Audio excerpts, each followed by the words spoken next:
Good evening. It's late again. I'm going to try to get this one published out today instead of getting it out tomorrow. So I'm going to jump right in. This is Exodus chapter 2, the King James and Message version. And there went a man out of the house of Levi and took to wife a daughter of Levi. And the woman conceived and bare a son. And when she saw him, that he was a goodly child, she hid him 3 months. And when she could no longer hide him, she took him an ark of bulrushes and daubed it with slime and with pitch and put the child therein. And she laid it in the flags by the river bank. And his sister stood afar off to wit what would be done to him. And the daughter of Pharaoh came down to wash herself at the river, and her maidens walked along by the riverside. And when she saw the ark among the flags, she sent her maid to fetch it. And when she had opened it, she saw the child, and behold, the babe wept. And she had compassion on him, and said, "This is one of the Hebrews' children." Then said his sister to Pharaoh's daughter, "Shall I go call to thee a nurse of the Hebrew women, that she may nurse the child for thee?" And Pharaoh's daughter said to her, "Go." And the maid went and called the child's mother.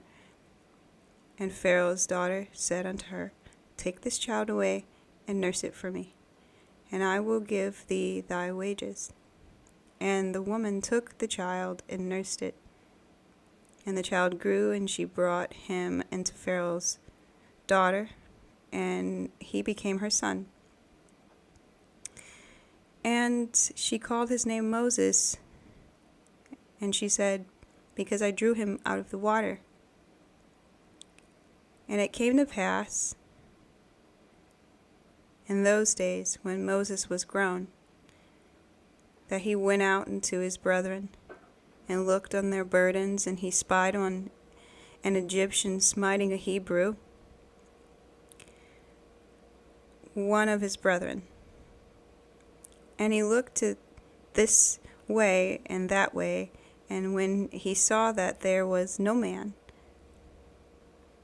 he slew the Egyptian, and hid him in the sand. And when he went out the second day, behold, 2 men of the Hebrews strove together. And he said to him that did the wrong, "Wherefore smitest thou thy fellow?" And he said, "Who made thee a prince and a judge over us? And intendest thou to kill me as thou killedest the Egyptian?" And Moses feared and said, "Surely this thing is known." Now when Pharaoh heard this thing, he sought to slay Moses. But Moses fled from the face of Pharaoh, and dwelt in the land of Midian, and he sat down by a well. Now the priest of Midian had 7 daughters, and they came to draw water, and filled the troughs to water their father's flock. And the shepherds came to and drove them away. But Moses stood up and helped them, and watered their flock. And when they came to Reuel their father, he said, "How is it that ye are come so soon today?" And they said, "An Egyptian delivered us out of the hand of these shepherds, and also drew water enough for us, and watered the flock." And he said unto his daughters, "And where is he? Why is it that ye have left the man? Call him, that he may eat bread." And Moses was content to dwell with the man. And he gave Moses Zipporah, his daughter, and she bare him a son. And he called his name Gershom, for he said, I have been a stranger in a strange land. And it came to pass in the process of time that the king of Egypt died, and the children of Israel sighed by reason of the bondage, and they cried. And their cry came up unto God by reason of the bondage. And God heard their groaning, and God remembered his covenant with Abraham, with Isaac, and with Jacob. And God looked upon the children of Israel, and God had respect unto them. I'm going to just go right into the Message version. Exodus chapter 2, the Message. Pharaoh's daughter. Sorry, I gotta scroll up. Sorry about that, guys. A man from a family of Levi married a Levite woman. The woman became pregnant and had a son. She saw there was something special about him and hid him. She hid him for 3 months. When she couldn't hide him any longer, she got a little basket boat made out of papyrus, waterproofed it with tar and pitch, and placed the child in it. Then she set it afloat in the reeds at the edge of the Nile. The baby's older sister found herself a vantage point a little way off and watched to see what would happen to him. Pharaoh's daughter came down to the Nile to bathe. Her maiden strolled along the bank. She saw the basket boat floating in the reeds and sent her maids to get it. She opened it and saw the child, a baby, crying. Her heart went out to him. She said, "This must be one of the Hebrew babies." Then his sister was before her. "Do you want me to go and get a nursing mother from the Hebrews so she can nurse the baby for you?"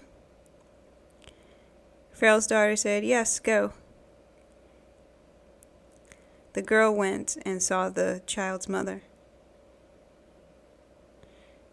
Pharaoh's daughter told her, "Take this baby and nurse him for me. I'll pay you."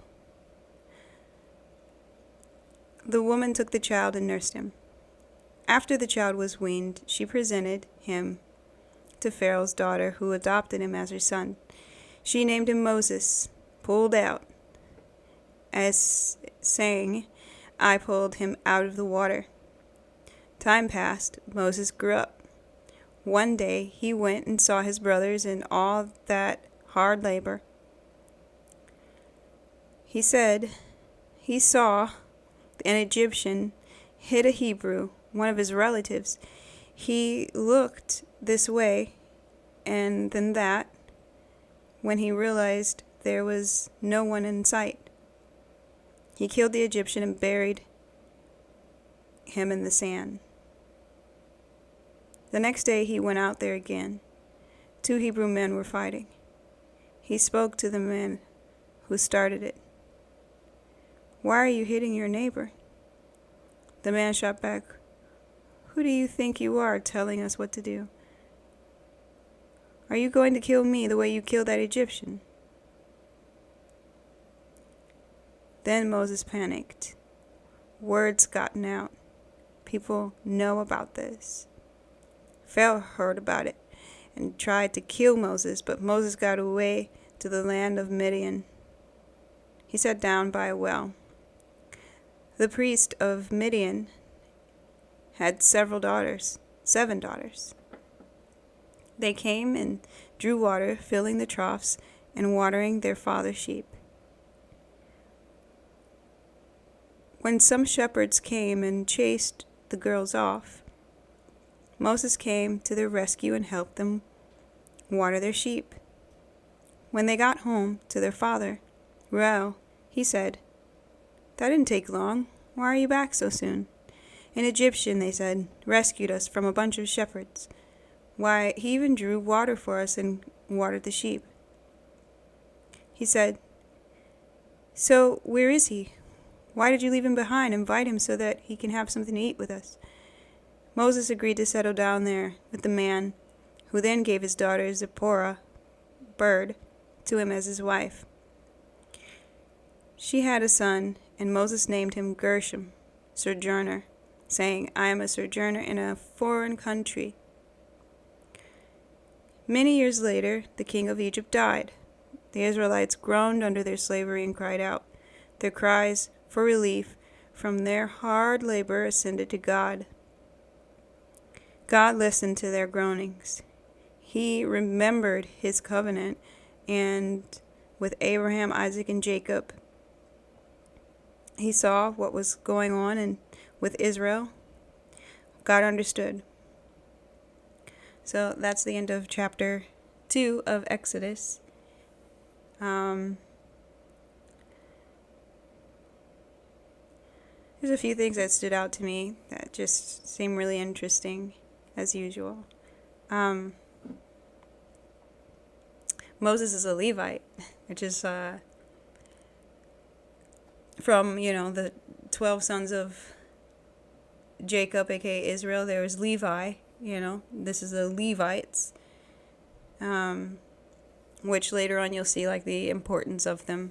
I'm not really sure if it's been mentioned here yet. There's a whole situation with each tribe, and I don't know, I'm just going to spoil it a little bit. Levites are like priests, kind of like holy men in some way. I don't think that's been established yet here, but it's just kind of important to kind of at some point realize that, just that he's from that tribe. Very interesting that he is too, for several reasons in this chapter. Just kind of foreshadowing that he is a man of God, and he was meant to be preserved. His mother had him in secret and hid him for 3 months, and I just really like that she saw something special, I mean, every parent, well, most parents see something special in their children, but even if you don't have children, there's something special about just new life. There's something special about really anyone, really, if you take the time out. Usually there's something, even if it's buried deep. And so, in reality, there is something super special about him. We're going to learn what those special things are, but we can already see that God's with him. Even when he couldn't be hidden anymore, he's like in his little makeshift basket going down the Nile. God just put him on the path, just the right timing to collide lives with Pharaoh's daughter. And she just melted, which is so sweet. She's taking her bath and stuff, and she sees this baby, and wants to keep him. So he was just like right timing, right place, everything, even though it all seemed very turbulent, literally. He's in a makeshift ark, on the Nile, just rushing down. And God was with him and just made sure that he would be saved, that he would be protected, that he's got this whole plan out for him. I just really like that whole thing. And how much God is watching over him, and she raises him. She even gets, the sister watches, she witnesses it, and I think that's pretty interesting because his sister calls the mother back, like as the maid, the nursemaid, but it's like his mom, and so she still gets to see her son and see what happened to him, and she doesn't have to worry, or just all worked out, even though it just seems like everything was going wrong and there's so many forces against you that it seems like a Goliath, so to speak. And it just makes me think about life that we live and how sometimes it feels like the odds are against us, or things have been just so bad for so long, or maybe that's all you know. But I read a message just before coming on today, and let me see if I can find it. I took a screenshot, and it says, oh man, it's not really showing up here. Let me see if I can find it though.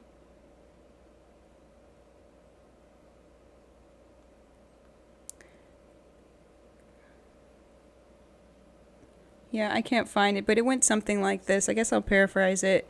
It was something about being grateful to God for despite everything that seems so wrong and that you've been enduring maybe your whole life, be grateful to God for the unseen things, that he may be protecting you from.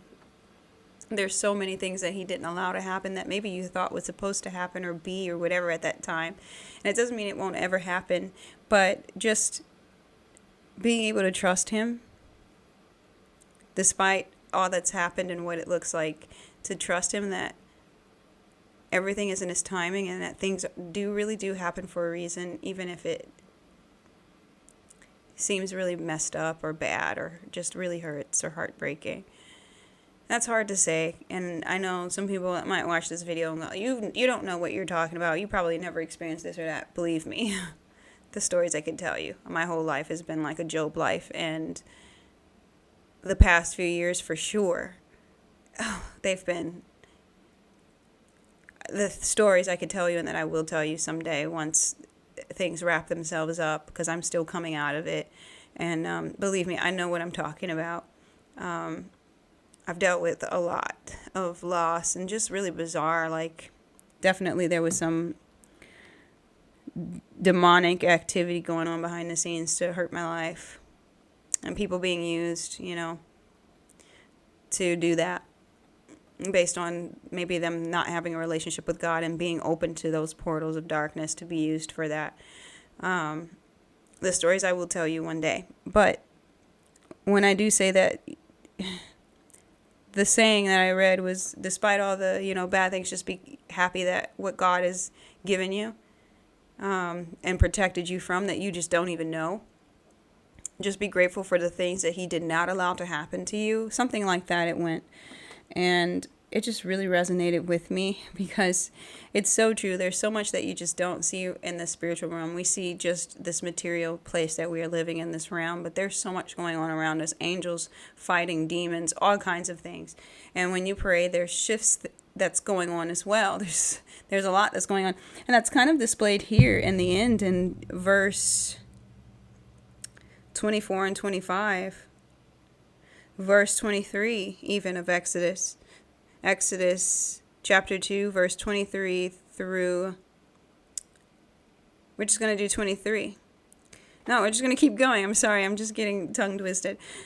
Many years later, after the king of Egypt died, the Israelites groaned under their slavery and cried out. Their cries for relief from their hard labor ascended unto God. God listened to their groanings. God remembered his covenant with Abraham, Isaac, and Jacob. God saw what was going on in Israel, with Israel. God understood. I'm going to read the King James Version. It says, King James, Exodus chapter 2, verse 23, 24, and 25. And it came to pass in process of time that the king of Egypt died, and the children of Israel sighed by reason of the bondage, and they cried. And their cry came up unto God by reason of the bondage. And God heard their groaning. And God remembered his covenant with Abraham, with Isaac, and with Jacob. And God looked upon the children of Israel. And God had respect unto them. So their cries, it says in verse 23, their cry came up unto God by reasons of bondage. It's like when you're praying, and you're really trying to get in contact with God, he hears all of this. There's only a few times that he'll turn away from your prayers, and it usually has something to do with something going on within you, like unforgiveness or your sins, being so wrapped up in that demonic stuff that God's not gonna, most of the time even pay attention. He'll still do it in some situations, but a lot of situations he won't. And it says in this book that he will not, especially for forgiveness. But also just being in the world and dealing with things that are not of God can create a block from his holiness, because he's just that good, you've got to at least try, to come with a clean heart, a heart of flesh. And when you're praying, let's say you are trying to walk with God, we're not asking for perfection. He certainly isn't. That's why he died, because we're not perfect. In fact, we're terrible most of the time. But him praying, or should I say people praying in general, he'll hear your prayers, if you're trying really hard, like sincere heart, he'll hear it. And it's like, it'll shift things around in the spiritual realm. There's so much that goes on. And it's like, I always imagine when I'm praying that the prayers are going up, up into heaven, to his ears. I'll give you a good visualization of maybe the spiritual realm, even your faith. I like to visualize like holding on to the thing that I'm asking about, holding on to it with all my might. And it doesn't matter how long it takes. Just like these children of Israel, like generations have passed. The Pharaoh doesn't even know who Joseph is, the one that just died here. And now he's dead and there's going to be a new one. So much time has passed. I mean, the tribes of Israel, they've become tribes. They are their own things. The Levites, or the tribe of Judah, they're their own things at this point. They've overpopulated this area so much that the Pharaoh that just died here felt threatened by them and started enslaving them and killing the male children and all of this. And so it's been a long time since, they've heard from God in the way that Abraham, Isaac, Jacob, and Jacob's sons have known him. So it doesn't matter, though, because it's even here, them praying to God, God hears them. And he did say he was going to come back and visit them and help them and deliver them and bring them back to their land. And here it is. The time has come, And it took a long time to get from there to this. It's taken a long time to get from this what Abraham's been promised about having this land and it actually truly legitimately being theirs. But God's still going to do it. And so I say that all to say that when you're living your life today and maybe you didn't have the best life, didn't have the best start, things have just been really rough, or maybe you're just going through a really long rough patch, or maybe you're just going through a rough patch, whatever the circumstances be. And I say this especially for the people who've been going through a very long rough patch in life, or one that's just always been very difficult. Stay the course, stay with God. He sees all of this, he hears all of this. He will come to your rescue. He never forsakes his children. He never forsakes those who love him and follow him and are really trying their best out here, love him with all their, mind and strength and heart and their soul, just really trying their best, not perfect. But he'll see, who are really doing that, and he'll help. And you have no idea already, despite maybe how bad everything has seemed, maybe your whole life, how much God has been involved in preventing in your life too, even in some of those things that seemed so bad and didn't make any sense. And I've got so much of that where it's just bizarre. Some of it was just straight up demonic, but also it was God moving in that caused the bizarre nature where it just didn't really make any sense. Maybe a removing of things, whatever it is, maybe a gaining of things. But I like to believe that God is in it too, that it's not just this tragic thing, that it could be a whole lot worse, but also that it may not even be as bad as we think, at least when it comes to like in your soul and you're not looking at this material world and what this place has to offer and letting the things that happen to you here, that you have here in this world, be the value of yourself and your mind, because it's not. People in life is just so much more than things. It's so much more than material or a perspective or a position or money, or what kind of clothes you wear or how you look to people or how many friends you have, or, if you're married, if you have kids, or, any of that. It's just so much more to life and here. So that's kind of what I got out of this chapter. I can see God all through this. Even though he's just mentioned at the end, his hand was all in this. Even from the arrangement of Moses' parents. From the little ark that was built and him being preserved by the Pharaoh's daughter and nursed by his own mother in disguise, I guess. Incognito, I guess. And being able to grow up prosperous. I mean, he was under Pharaoh's daughter. So he grew up in riches. He grew up well. And he also seemed to have grown up with a curiosity about himself, his people, And he saw how hard they had it, even though he had it really well. He saw how hard they had it. And it seemed to have affected him in some way where murder occurred because he saw like the abuse, and I guess he just couldn't take it, he's just like, stop, or something. Killed this Egyptian man that was like slave driving because he just saw like how rough that his people were being treated. And who knows, maybe that was the first time he ever saw that, and it just really got him in the heart. Thought he thought he hit it, he thought he was a little hero there, thought he hit it. It wasn't hidden. Somebody saw, and it got around, and it made him afraid to the point that, yeah, even Pharaoh found out about it, and this was everything that Pharaoh was afraid of. But it's almost also like Pharaoh brought this on himself. So I don't know, it's just a lot going on here. But he fled. Who knows what really happened there? It says he tries to kill him. The Pharaoh tries to kill Moses when he finds out about that murder. But Moses got away. He went to Midian. And I just get a reminder of, how Isaac found his wife and how Jacob found his wife, one of them, just from the women drawing water.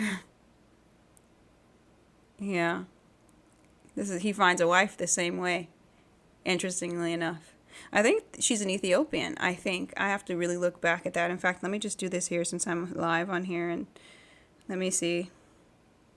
I'm going to not take forever, though. I could be completely wrong, so I don't want to, say wrong. Yeah, she's Ethiopian. His wife was.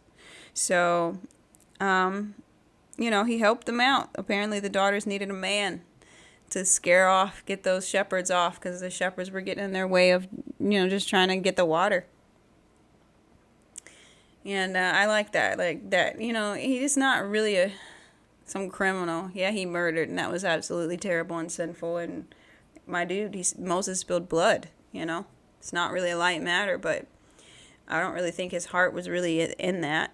Maybe there was just some kind of passionate moment. It's not really elaborated on. It just seems like he saw the injustice and he wanted to help, and maybe it was an accident, or maybe it was just this heightened moment or something. Because when he went back, I think it said the next day, he wasn't going out there to do that again, but he definitely was drawn to his people and their affliction. Especially knowing that he just lived his whole life never having to deal with that, ever. And, so him just becoming who he really is, it seems like he's just this person who wants to help and be normal, and he's helping these ladies out, standing up for them as the man against other men, to help these ladies get their water. And he worked so hard and so fast that the girls went back home to their father early. And the dad's like, don't leave him there. If some guy really helped you and got it done, quick, get him here and let him have dinner with us. And I guess that's just how they all came together, Moses and this family. And apparently he must have gotten along very well with the family, because he married one of the daughters. And he even had a son. And he names his son after, sojourning into a strange land, all of this. Just seems, God is with him. And it's just, I think it's important to know, sometimes I'm very hard on myself, and I want to do things a certain way and be a certain perfect way, but there's just no such thing, not for a human being. And everybody's got, some things that happened, we're just sinful, naturally, the heart of man. It is very wicked. We want to self-please and gratify ourselves. And there's so many times that each and every one of us have tried to put ourselves first over others, even if it wasn't right. And, he murdered, and maybe you didn't murder, but maybe you did something else, right? It doesn't have to be murder. There's just so many countless sins in the world that we have all partaken in some way or another. We've partaken in it, in sin. And God forgives that. You don't see him murdering anymore. He just did it that time, and who knows, like I said, how that escalated. Doesn't make it right, but he's just not outwardly like wicked and trying to do stuff like that. He moved on and tried to be a better person from that, having to leave his whole life. And also, in a way, he's the first to leave Egypt, out of this whole group of Israelites. So, I don't know, that's pretty much all I have to say about it. And it's funny that he's the first one, too, because, well, I guess I shouldn't really say too much, but, I mean, most of us who know the story of Moses, he's the first one to leave, and he's going to have a big part on how these Israelites are delivered out of Egypt. But he was the first one to come out of Egypt. So and he had to flee from it, Just so many things is like foreshadowing of what's going to happen. So I'm going to end it here. This is a good chapter. It's definitely got a different vibe than from Genesis already. I would love to hear what stood out to you about this chapter. You can leave a comment if you want. Please thumb up the video for our algorithm for anyone who's looking for, Bible study in this pace. And I just pray that you have a really good evening. I've had a long day, but I did promise God I was going to give it my best and keep reading. And I like reading. It's just really like healing and therapeutic for my heart personally. And I just like being able to read God's word every day, or almost every day if I can. It just really kind of brings just a lot of good in my heart. And I believe in my life as well, just my daily life as well. So I pray that God will bless you today and that you've received something from this reading.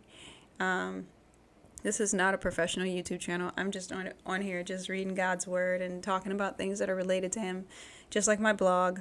And you can find the website to it from my channel name, I think, if you're interested to look at my blog. It's an abstract gallery. I post there every single day. It's more stuff just about, it's a gallery, a human one, and it's about me. It's about other people too. There's so many things I want to do with that website that I just haven't been able to get to yet for some personal things going on in my life that's just time consuming. But at this point, I am able to blog there every day, just and read every day here, just to kind of stay in the loop with God and try to do what he told me to do, which was bring that side up and talk about him and read his word. So I'm trying my best to do what he says, and I just hope that he's pleased with it. I hope that someone, if not multiple people, I don't know how many subscribers there are right now, maybe like 50 or something. I just really appreciate every single one of you subscribing and reading with me, and I just pray that it's benefiting you and your soul. I need to stop saying but yeah, we're going to read chapter 3 of Exodus tomorrow. I really look forward to doing that, and I love you guys. God bless, and I'll see you tomorrow. Bye.